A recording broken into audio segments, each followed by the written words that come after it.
In honor of Black History Month, the Arthur M. Brazier Foundation would like to acknowledge sacrifices made by Bishop Arthur M. Brazier and African American leaders in Chicago. Starting with the Northern Civil Rights Movement of the 60s, we take a look back to help envision a brighter tomorrow.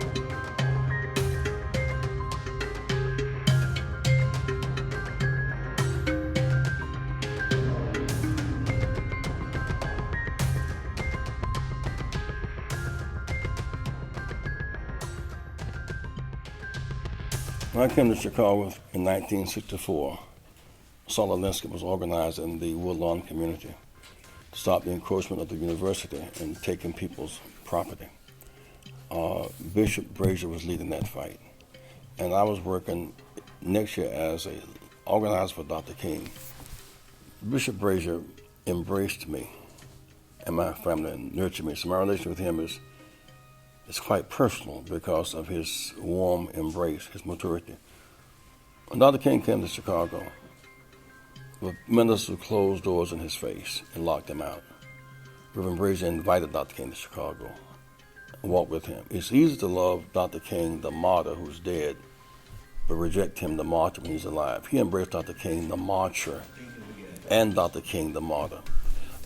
There's a new Woodlawn today, the beautiful church, the school, the wine, the home ownership, the connection with the university that he recognizes the best of ministry and a stirring quest for justice and fairness. In the South, that was just the raw ugliness of the states' rights laws. We couldn't use a hotel, motel, park, or library.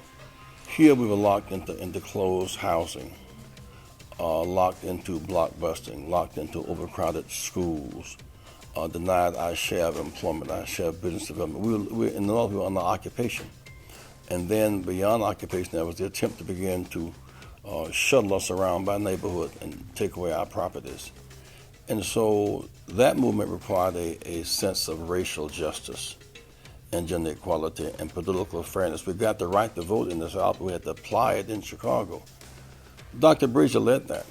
I remember Dr. King, Bill Berry, Reverend Brazier, behind closed doors, trying to think it through. He was at once a very spiritual minister whose tradition was very spiritual, often spiritual, disconnected from politics.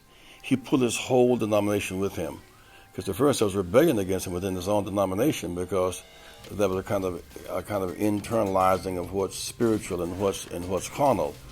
And he saw the wholeness of the gospel. Jesus, after all, was born poor, born a Jew in the tradition of the prophets, born under death threat, a death warrant, come from the rural area, had escaped to have his life spared until he was 12 years old. So Jesus understood our predicament, and he saw Jesus as a revolutionary, as a change agent, not just a kind of mystic, something floating there. He saw him as a one to walk. And you know, if you're going to heaven, you got to get a leather reference from the poor. I was hungry and you fed me. I was naked and you clothed me.